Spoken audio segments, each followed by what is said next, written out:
South Africa have won their second T20 match quite comprehensively by 104 runs, and it was a complete domination by South Africa in this particular match. Perfect for South Africa going into the next match that they need to face. Of course, it's going to be a difficult task to continue this level of performances, but I think there's a lot to look at and a lot to talk about with regards to this particular match and how South Africa approached it. I think we can start by selection and then we can move on. But well done to the Proteas, a dominant performance, and let's talk about it on today's show. But before we get going, before we get started, there's a couple of things that I need you guys to please do. Please subscribe to the channel.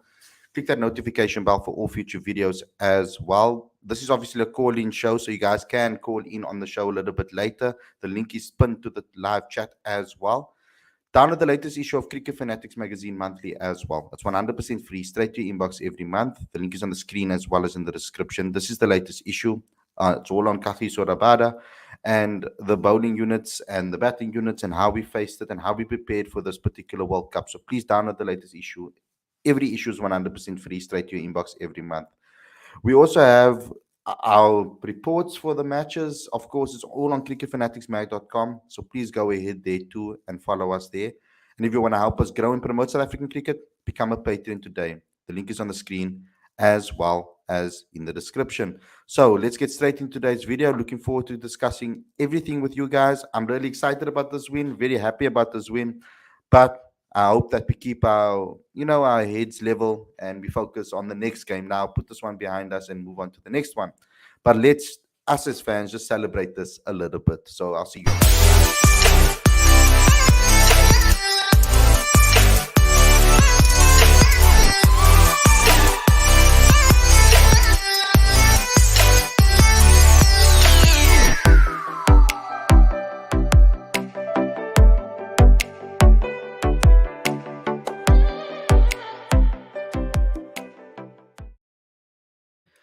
A very good evening. Welcome to Cricket Fanatics Magazine. This is your review show. I'm your host, Khalid, and this is the show where we talk about everything that has to do with the second match in the World Cup between South Africa and Bangladesh. Excellent performance from South Africa. I think they were brilliant. They were clinical. I wouldn't say from the get-go, obviously, Temba Bavuma failing once again. Not getting the runs that we needed him to do.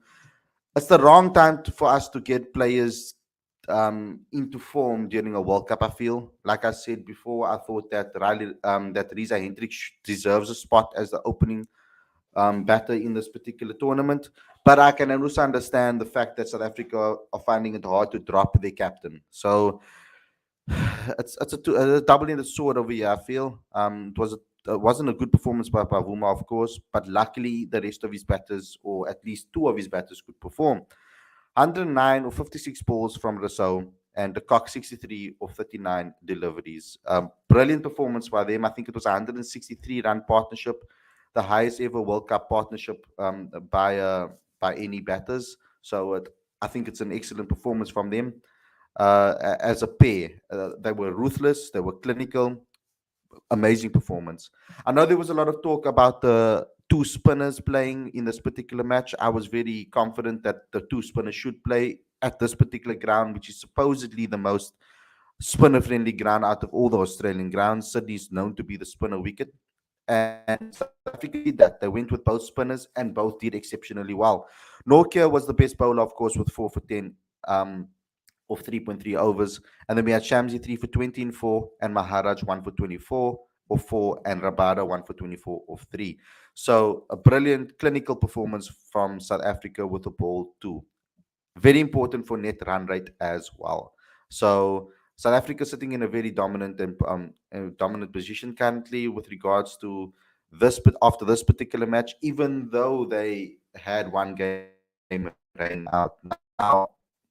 The permutations we can talk about a little bit later at some other stage. Things will change as the time goes. But I'm very happy with this particular performance. I'm very proud of the Proteas and how they performed today. They need to keep it up and keep it consistent. We'll go into the nitty-gritty stuff as the show goes along. Let's get into the callers straight away. We've got another debut on the channel. Someone that is actually getting a lot of traction on TikTok recently. So I'm gonna bring him on the show and let him introduce himself. Welcome to the show, brother. Nice to meet you. Nice to What meet would you you too. say? Nah, just happy with there was no rain today. That's the first thing I can say. Well, at least not enough rain to call off the game. That's what I'm most happy about, to be honest. Yeah, I mean, there was a lot of talk about that. I mean, it's crazy how the weather has changed in the last 3 days. It was from 90%, 80% to 70, then 40, and then to a game completely happening. So it's crazy that we actually had some full game here today, and we weren't like stuffed by the rain again, as we always are. But Yeah, trust me. uh, how how I've are you been feeling looking currently? at Yeah, I was looking at the weather forecast for like the last 3 days on like four different websites to see if we're gonna get a game. So yeah, I'm happy about that. And the performance was incredible. We do have a few problems, I think. Not problems, but few nitty-gritty things that we need to sort out. In particular, I think death batting and well, we didn't have a chance for death bowling today, but I think that's one of our issues that we need to look out for in the bigger matches. Mm. I mean, I see that argument because a lot of people were talking about we should have gotten 230. Why didn't we go harder towards the end? We should have maybe gotten 230. But I'm also looking at it from a cricket perspective because the ball does get softer Mm. as if it's getting, especially if we bludgeoning the ball like we did. I mean, there was the way Riley Rossouw was playing today. He just massacred that ball, and I mean, a lot of the times the ball does get softer towards the end of an inning. So it was a lot harder for them to actually get full connection. I can understand that point of view, but I can also understand that fans wanted 230, 220 maybe on the board. But in the end, 104 run victory is enough. How are you feeling as Yeah. a fan currently going into the next game? 100%. Like, I don't think you can complain too much when you win by 100 runs. I think we need to look at, as a team, the team needs to look at the positives, which I'm sure they will do, because we need the confidence going in. Lots of talk about net run rate before. We're not going to get the net run rate. And I think the way we showed today, we batted with less. I haven't seen us bat with so little fear in World Cups as often like how I saw today. It was incredible hitting from Riley Rousseau. And also, I'm so happy to see Quinton de Kock looking like he's back to his best. He's one of our most important batters at the top of the order. So great to see that as well. Yeah, I'm glad that some of the things that we were talking about, obviously before this particular World Cup, particularly also Quentin de Kock being in form, being pivotal to South Africa, because getting a good start is so important in the power plays, and that's Mm. actually in the end what won us this game. Because when you look after 10 overs, you try to check, can you get 110, and then you want to at least get that minimum after the 10 overs. So I look at the 10 overs and I'll be like, can we get another 100 in the 10 overs, next to 10 overs, to take it to, like, if you get 16 obviously in the first 10, 17 in the first 10, then you're around 170. But South Africa just pushed that out of completely out of the question. They never gave Bangladesh any time to rest in this match, and I think that is ruthless from them. And we needed a ruthless performance. The last time we played them in the World Cup, we know what happened. We had opportunity to completely destroy them, and we didn't. And the run rate actually put us in the arse afterwards. Yeah, I just think that the Temba Bavuma wicket in the first over might have been a blessing in disguise in this context, sort of like the Buta Dipana one in the 438 game. If he stayed in much longer, if he's going to be striking at 60, 70 for 4 overs, that could have put a dampener and more pressure on the middle order to come in and just hit every ball, which Riley so seemed to have done anyway. But it's harder to do when you're coming in under pressure, if you know what I mean. Yeah, it's crazy at the moment. I mean, there's not much negative things I can say currently. The only thing that really bothers me is that we're sitting with an informed player on the bench and an out of form player that's opening the batting.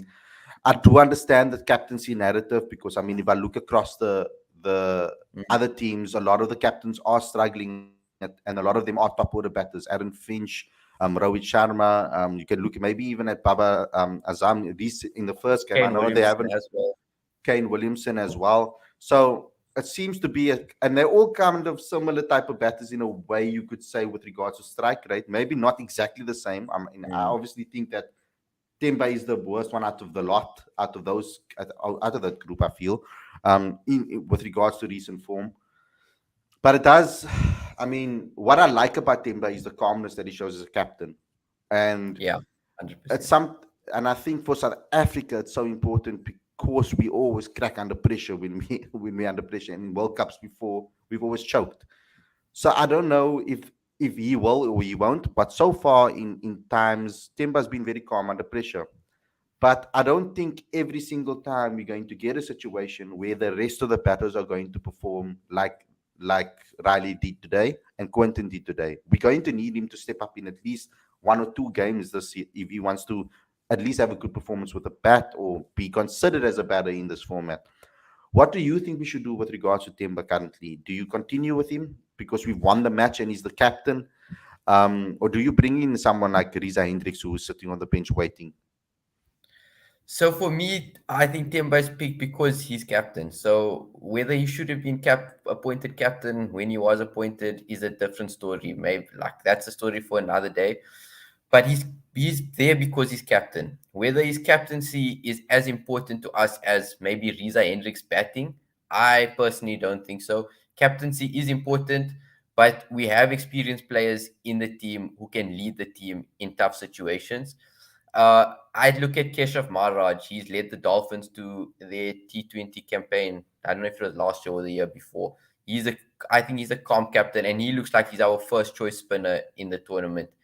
So what I would personally do, I don't think we can afford a liability at the top of the order. Like you said, the power play is so important.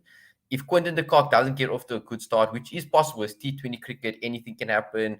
You cannot, you can have a few balls to maybe get yourself in. So if Quinton de Kock doesn't get off to a rocketing start, then we have Timber as well, who's trying to play himself into form, which is really dangerous. You can't be sitting on 25, 30 runs in the power play. That's going to damage your whole batting.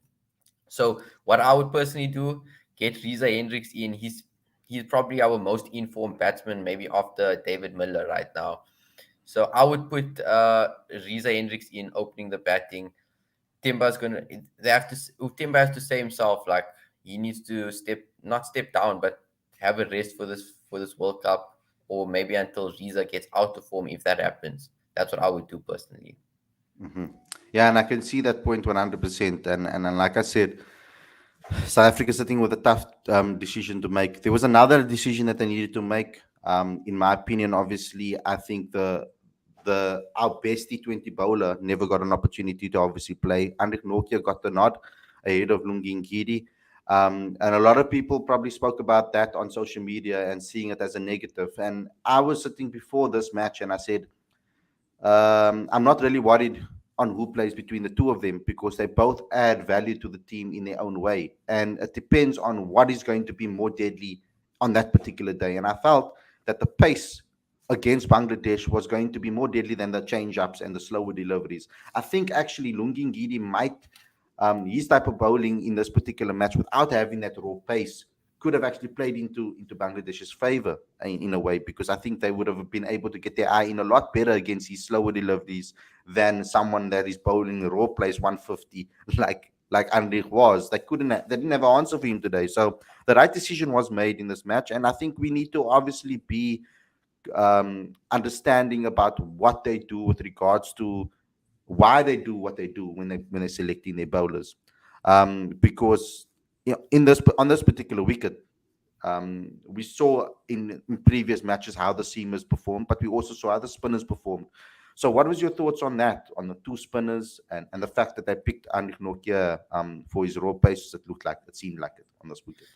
Yeah, well, for me, I also between Lungi and Nokia and Rabada, I think any of those two or three can play, and I'm not going to have an issue with it. I can understand all sides of the stories, but if you look at the other games in the World Cup, I know some of them, like the Netherlands game, the medium paces did well, but I think there's still no substitute for raw, quick aggression.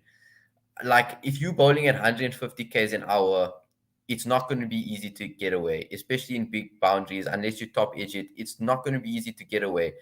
So in Norkia was great last year. This year he's not after his injury. He hasn't been at his best, but it looks like he is getting back to his best now.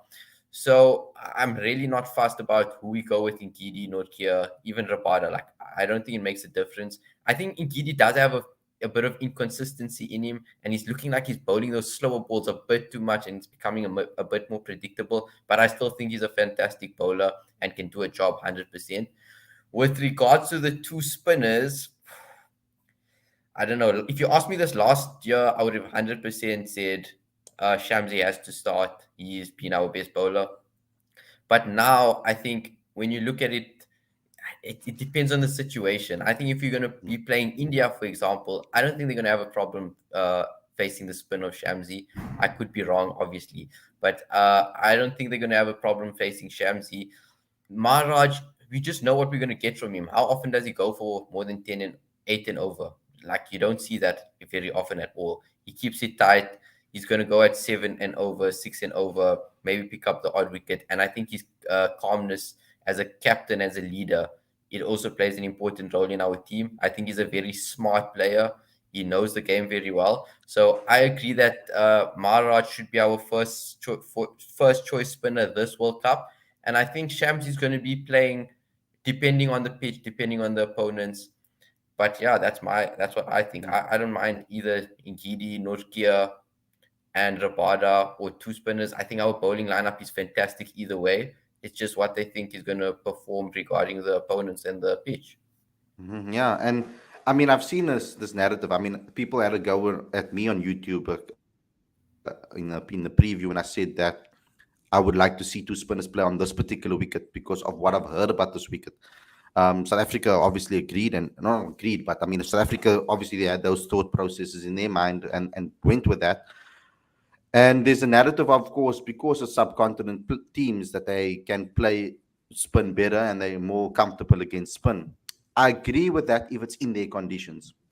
Mm. When the grounds are as big as they are in Australia, whether you're good against spin or not, it depends on your timing 100%. And if you can toss up a delivery, anybody can fall victim to skewing it high and getting a catch out of that, or getting a loose delivery out of a batter.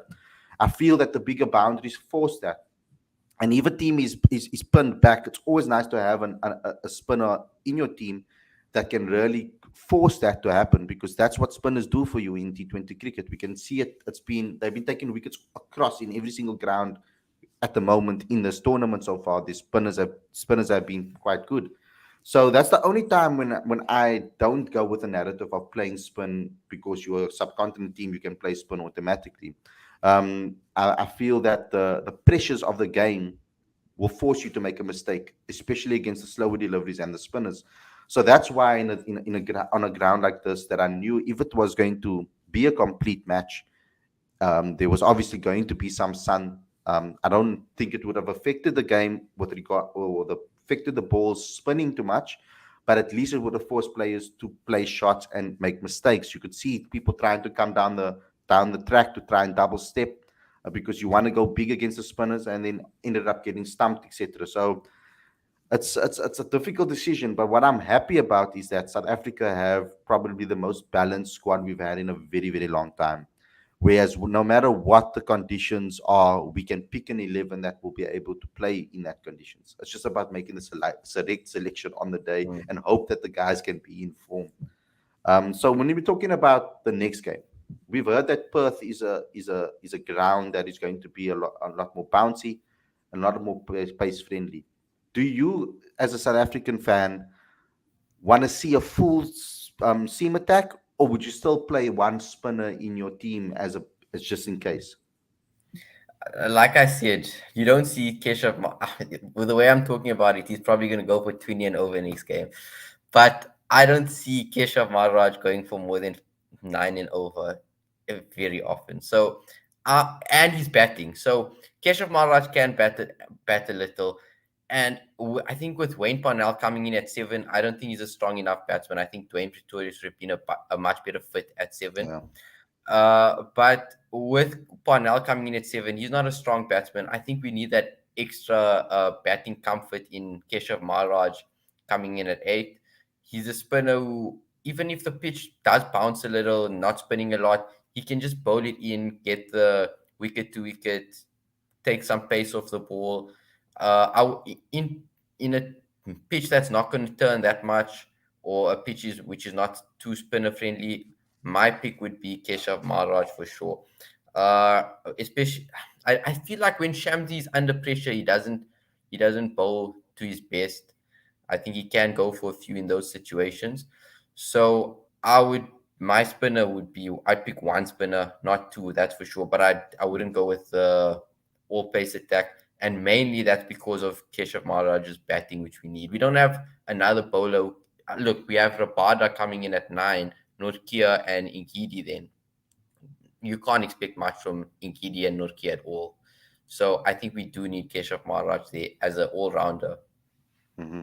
I mean, there's Not even that he's a another. fully fledged all-rounder, but he can bat. Have to throw in the dig over there. Okay, so with regards to Marco Jansen, I think there's also maybe a case for Marco coming in as well with a left arm seam. We could possibly even go. That's the nice thing about having such a balanced team.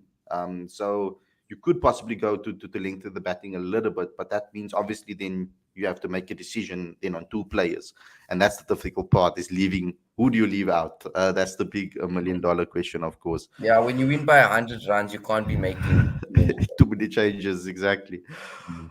Nazir, thanks a lot for calling in. I'm hoping that you're going to join us on the preview show. We will obviously get a lot more information knowing before that match. We'll obviously know a lot more about our opposition and obviously about the grounds, etc., and the weather. So hopefully you'll join us on the next preview show. Thanks a lot for calling in. I'll chat to you again soon, bro. Cheers, bye. See you, bro. Okay, so I'm going to continue this with you guys and get into the live chat, see what you guys have had to say. Angry Gamer saying, "Come on, South Africa, well done, boys."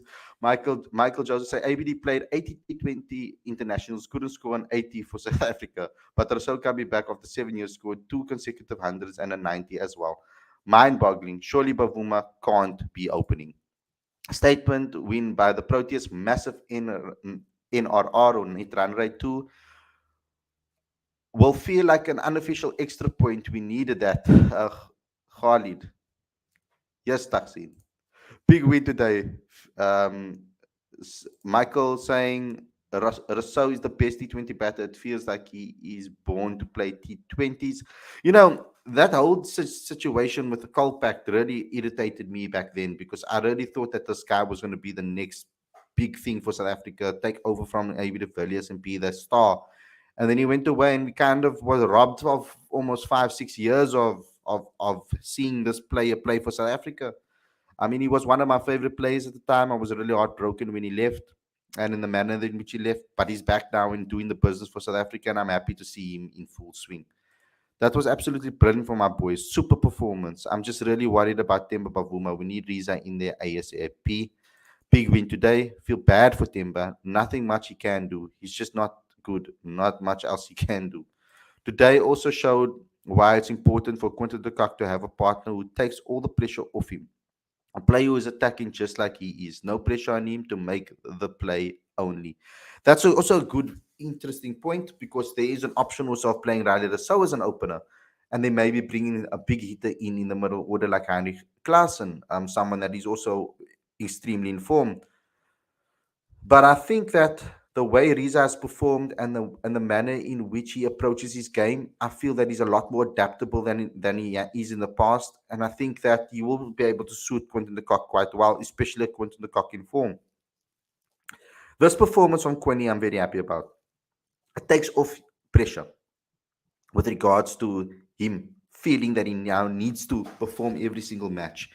I feel that this has allowed him to be able to go in every match with an open mind and with freedom, and to be able to play just his natural game. That's what I think this half century for him today, what that has done for him. It's an excellent start to the tournament. 47 of 18, and this particular performance today, superb. I'm concerned though, because he does look like he's grimacing a bit every time he's taking the ball and behind the stumps. Certain deliveries, especially from the likes of Andrich Nokia, taking it into the gloves, he looks like he's grimacing a bit. Perhaps they need to look at that, because we do have backup keepers in the side. Perhaps they can think about maybe taking Quinny out of the firing line and not behind the stump so that we can preserve him. Or even they could possibly even think of in certain matches, for example, against if we're in a perfect position and we qualify to perhaps give him a rest in a match like against the Netherlands if we've qualified and beaten our other opponents by then. But I need to take care with him because we can't lose him. If we lose Quinton de Kock, I'm going to be very worried, particularly because Pavuma is not performing at the moment. So that means that we'd have a new opener and an untested or an out of form opener opening the batting. And the power play is where you win your matches. We've seen it throughout this T20 World Cup. We're seeing it in the CSA T20 Challenge as well. How important scoring massive runs in that power play is. You kind of want to aim for 100 in the last 10.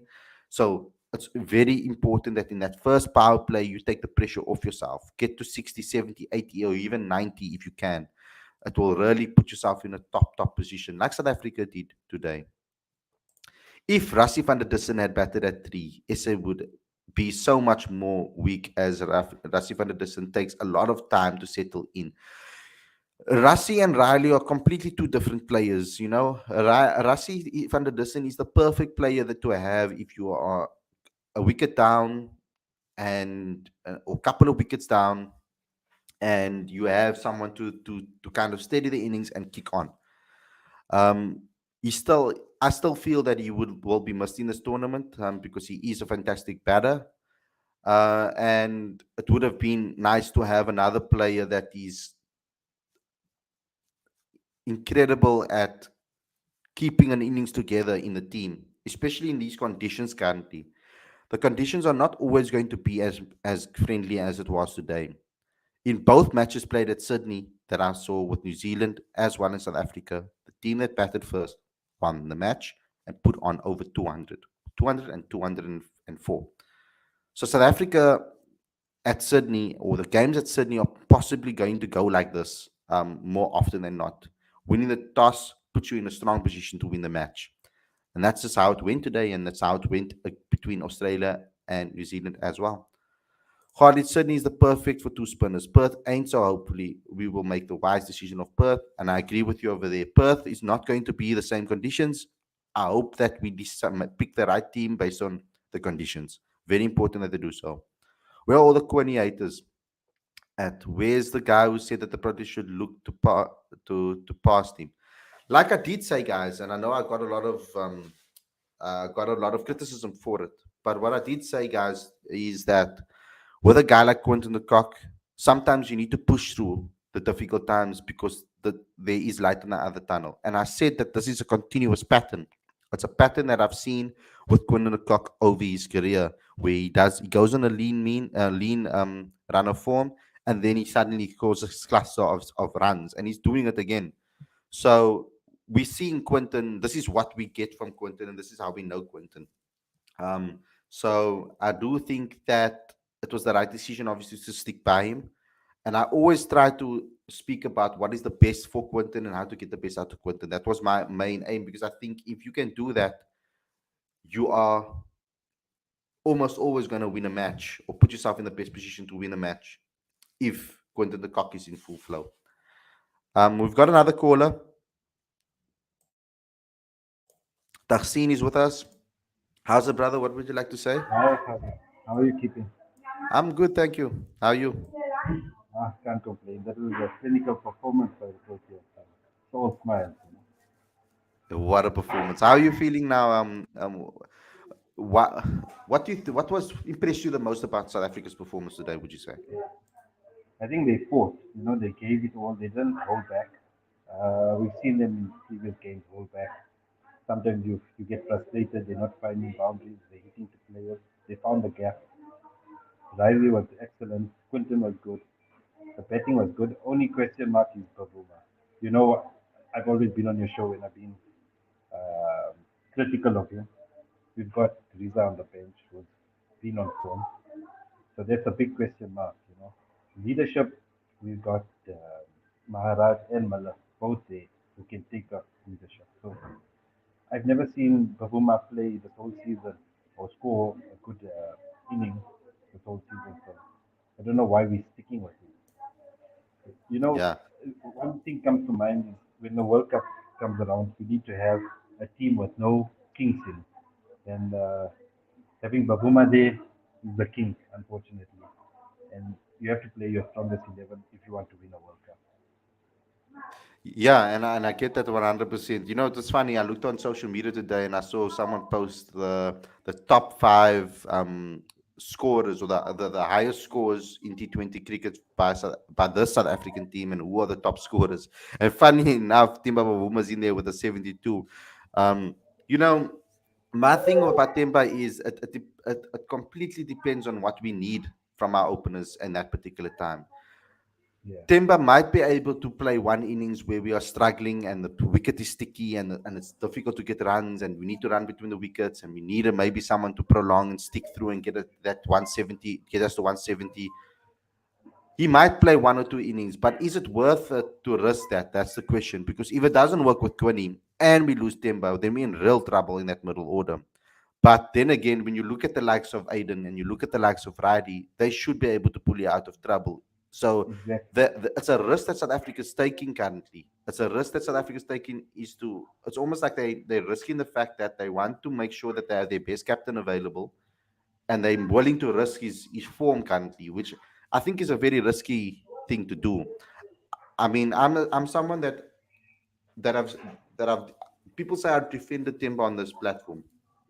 I haven't defended his cricketing ability within T20 cricket. I've spoken about I think he has a more. place in the Test team, but Yeah, he T20, definitely does. yeah, More what I was trying to do is to stop the dehumanization of him, the terrible criticism that he does get online, which I don't think is warranted to his performances. I mean, if you look at Aaron Finch yesterday, the performance that he played, it was a terrible performance from him. Actually, if you look at the strike rate, etc., but there was no hectic negativity from a how can I say, calling him names or anything, or racial terms thrown at him on social media, or the people want to get into dehumanizing with him. Whereas with Timber, that people do get like that, and I was but remember defending something. that because Sure. I defend that rather than um Remember yeah. something. Finch has been playing for a long time. He's proved himself over the years. So that's, I think, why people are a bit frustrated with him. He's got all the ability, but he's not produced anything. You want to produce something, you have that leeway. You've got a little bit of a buffer where people can accept that. But Exactly. when you need him, or when has he really given you a match-winning performance that you remember? So I mean, in the last World Cup, I remember him putting on a good performance to win us matches. In a few matches when some of the guys, big guys, were struggling. So the last okay, World Cup, he batted pretty well, did his job. But I mean, it was exposed. His strike rate and all of that is exposed when the team players around him don't perform as well. yeah, You can. I think you can afford to have one player in your team that maybe doesn't strike at 150, 160, 180. yeah, I sure. mean, you can maybe one. But if you have the luxury of having someone in form that is already striking above that and opens the batting and can bat at three, then why risk it And he's in? having a year of his life. Yeah, that's my only concern is because we are leaving someone else. If there was no one else, then I can understand. If there was someone else that was also off form that's on the bench, then I can fully understand them backing Timber and sticking with the captain. But when there's Do, someone do sitting on you the think bench if that if is in Rousseau, form I like mean, his, if Van der Dussen was matched with Bavuma, would have been in the squad? I do think that Bavuma would still be in the squad. Just based on what Boucher has said about him in recent times. Bavuma, what people do underestimate though is the effect that Pavuma has had on this culture of this team, and the way he's brought everybody together in this team. He has a positive effect on a lot of players within the squad. So I think they do weigh that highly because of the mental side of the game. It's important to have people that are calm and that His leadership, we keep don't have any everybody calm question around about. you. He's been a good leader, yeah. Yeah, But but that it is the it's unfortunate performances. that his runs are not matching his Yeah, leadership ability, man. exactly. And Yeah. another thing I want to touch on, I don't know, you might not agree with me. We saw this. I'm talking about today's game, right? The first 2 overs we got thumped basically. The Rabada is a world class player, but there's something about him where he's not having a game plan or some thought process where what's his plan of action. It just comes across like that. He's just going in, steaming in, bowling, but there's no plan to how am I going to contain runs, how am I going to. Yes, his strike rate is excellent and he's a wicket taker, but we need to sometimes contain runs, and I find that lacking from Rabada. Hmm. Yeah, and I also see that point of view because if you look at the current situation in recent times, the most informed seamers have been Andrik Nokia and Lungingidi. And a lot of us are talking about maybe the two of them, one or the other.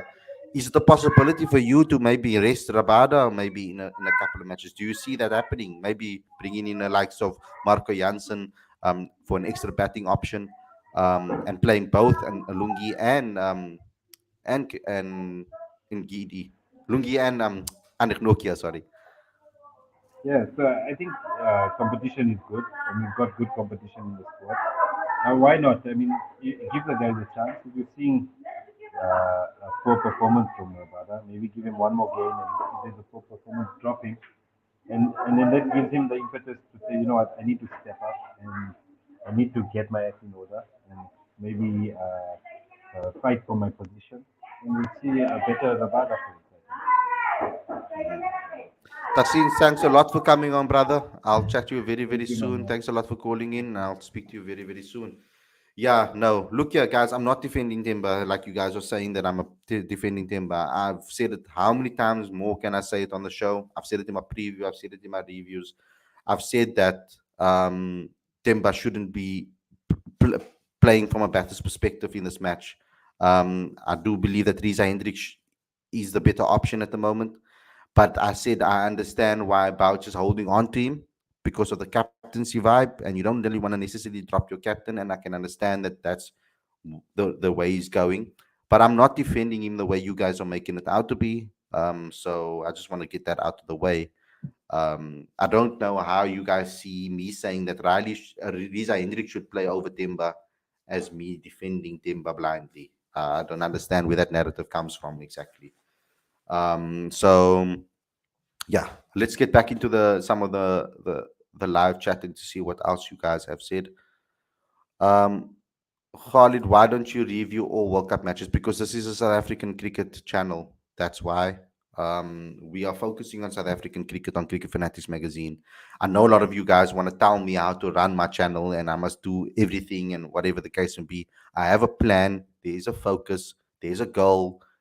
So stick with me and you'll see what it is. Eventually, you guys will be rewarded for all the loyal support. There's a reason why I start with South Africa first. There are many things in the pipeline that I'd want to do and expand on. So just bear with me, guys. Stick with me, support me. I have a vision, I have a goal, I have an aim, and we eventually will get to the stage where I want to be. But I need to help South African cricket survive and grow in this country. If I can do that, then it doesn't matter where I go with regards to cricket because South African cricket needs my help. I feel it needs our help. It needs the fans, and we need a platform. So that's why I'm focusing on cricket in South Africa. There's enough content in South African cricket alone for me to run a channel on it alone, and that's why I've started over here. I'm trying. I have a vision. We can talk about this on another show, maybe not on a review show, but yeah, there's a reason why I'm focusing on it, and I have my reasons for it. So please just support it rather than keep on questioning it every single time.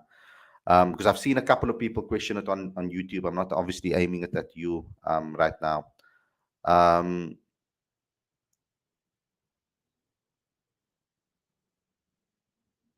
People listening is a skill. Khalid didn't defend Timber. He just said dehumanizing Timber is not on, which is I understand agree with. Thank you very much, guys.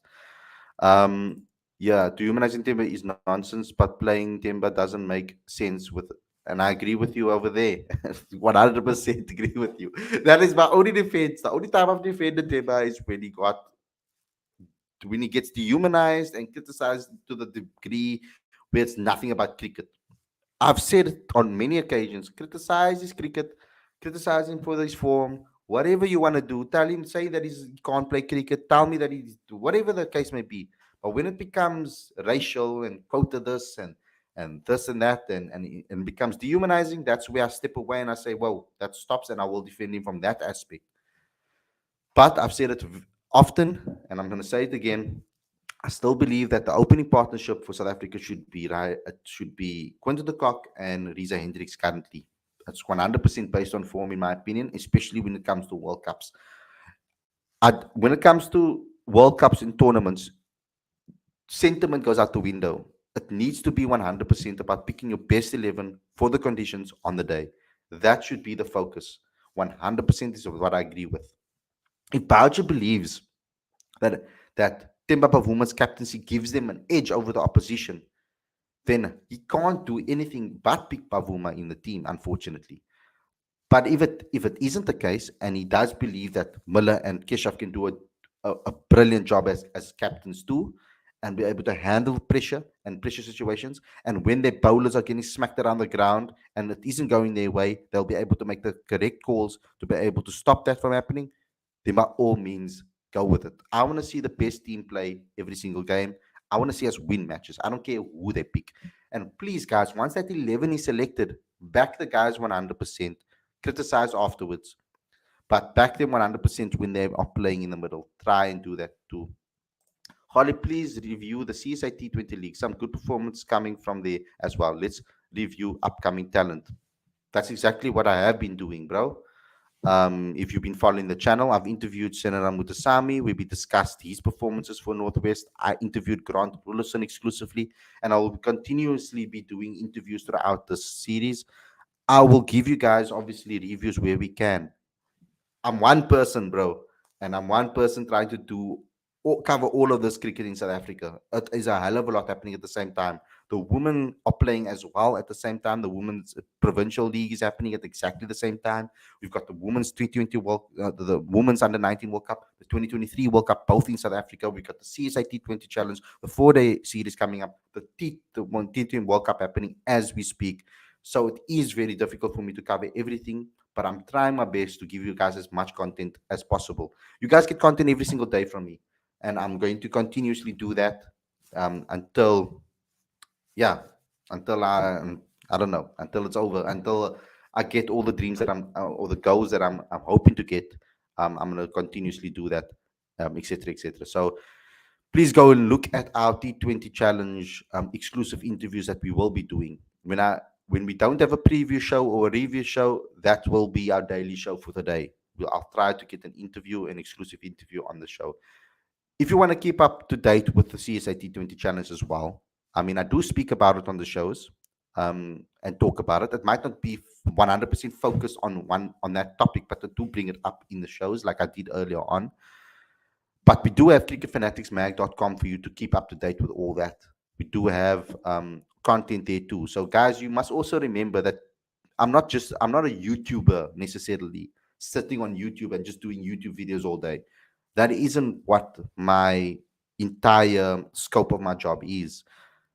We have a website that we need to run with regular content every single day. We've got a magazine that comes out every single month, which takes a lot of time and effort for me to put in, to get articles, to get interviews, to get people to get things on time, to edit it, to do the graphic design. I do all of the graphic design for it myself, as well as do all the editing myself, as well as getting guys to get articles in. Writers produce articles as well. So I'm doing all of that as well, the website as well. Then, of course, we got social media platforms that we need to run to make sure that we're getting traction there too. So I'm doing all of that at once. It's not just me coming on here and sitting in there and pressing live and talking to you guys about cricket. This is one aspect of it. It all comes together and locks in as one. So please support us on everything. Why can't the Proteas go into World Cup without problems? I think this is probably the first time we went into a World Cup without heavy problems. The only problem is Themba Bavuma, and I think it affects more people, some people more than it affects others. Actually, we can't depend on other to cover Themba failure. There will be matches when he has to do, and maybe he does in those matches. In the last World Cup, Bavuma stepped up when the rest of the team didn't. So you have to also give credit where it's due. He did that. He stepped up. He won us the match, and he still was dust because of his strike rate. So you can't You can't win as Demba Bavuma currently. There's sadly this annoying narrative in social media that players of color cannot be criticized as the one criticizing, even with actual cricketing stats and in respectful manner, is termed racist. Don't That's total nonsense, bro. I don't agree with you one at all. Like the fact that you are saying that means I don't know what you mean by that, but that's nonsense. Like I don't agree with that one whatever. If you actually go and look at what is being said about Temba Bavuma on social media and Andile Peklakwayo, for example, on social media, you'll be shocked. Nobody ever says anything when it's because of that racism that people blindly defend him in the end. Because then they don't come with cricketing reasons because all of that goes out the window. They don't care anymore because it's already been so terrible from a cultural perspective, from a racial perspective. People, and when I'm saying that people are racist, they are actually racist, saying racial things about him, using racial terminologies against him. Saying the word quota alone is racist in its own. Calling a person a quota player is in itself a little bit racist too. So, and you'll only understand that if you understand the history of South Africa and you understand the quota system properly and understand it. And I've had family members that have went through that that turmoil in their life and be discriminated against. So I don't agree with you on this narrative. Um, that people, when they're criticizing cricket alone, that they still termed racist. I think when you are unfairly and blindly just targeting a person, that could be termed as discriminatory or or bias towards them with a racial with a racial connotation to it. Example, if I merely criticize term by stats, then I'm termed racist. But the person that's terming you racist is an idiot then. That's what I meant, bro. Yes, that's some real racist comments. Bro, whoever's calling you racist because you're dissing him, but these types of bloody idiots, to be honest. You are allowed to criticize players just because you are bringing out his stats and talking about it. That doesn't mean that you're racist. Racism is discriminatory acts against people of color. That's what racism is. Um, Sorry, I'm getting a bit upset about it because racism is a very sensitive topic for me. It does make me angry when I speak about that topic, and that's why I try to not speak about it as much on this channel because it does make me upset, and it's one thing that I can't control. It's that side of my anger I can't control when it comes to that because I've experienced it myself. I'm not playing a victim here, but I've experienced it directly in ways that you guys can't understand and ways that I don't really necessarily like to speak about. So, yes, I'm going to defend that. I'm going to always defend that. Um, yeah, let's go on. Let's move on. Reason Timber gets hate and abuse is because he's constantly failing in every match. Despite, but that doesn't mean that you're allowed to be racist to someone or allowed to be rude to someone because they are failing or not doing their job properly. Imagine if you are performing poorly at your job and someone is coming to you every single day and calling you um, whack ass names, discriminatory names every single day. How you would feel. So just do to others what you'd like to be done to you. Um, let's not forget Riley's performance. He was amazing today, 100%. No one's forgotten that. We've spoken about it in depth at the beginning of the show. Ngwepe, Makanya are better players of color than Timba. It's not racism. It is the fact that average players are constantly given opportunities, whereas such more talented players are ignored. But who said that's racism? It's like your understanding of racism is completely whacked, bro. Khalid, please interview Jordan Herman. Looks a very competent player. Yes, I'll be trying to do that very soon. Um, I have to time it correctly because some of these guys play games back to back. The fact that I got Grant Rullison last night on the show is a miracle because he played back to back games and he did extremely well. Spent a lot of time in the middle, and he is the keeper. The fact that I got him, and he had a long journey home. The fact that we got him on the channel is a miracle, guys. So please support that channel and share the shit out of that particular video, please, as much as you can, because we need the support as much as we can. So share that interview. There's a lot of great things that were said in that interview. So please do that. It's very important. Khalid, in the same pitch, India are scoring at 6 runs per over so far. Interesting. I'll go have a look at that particular game as well. But guys, thanks a lot for tuning in. I hope you guys enjoyed the episode. Don't forget to smash the like button, comment, share, subscribe, and click that notification bell for all future videos. Don't forget to smash the like button, comment, share, and do all of those things. I already said that. Also, don't forget to become a patron if you want to help grow and support South African cricket. And also download the latest issue of Cricket Fanatics magazine monthly. Every issue is 100% free, straight to your inbox every month. The link is on the screen as well as in the description. This is the latest edition. Please go ahead and download it. We put a hell of a lot of effort into it every single month, guys. So we really need your subscriptions. It will really help us with a lot of things, even with advertising in the future. Don't worry, Khalid. I'm a fan from India. India and South Africans have a similar history on this topic. Yes, thanks a lot.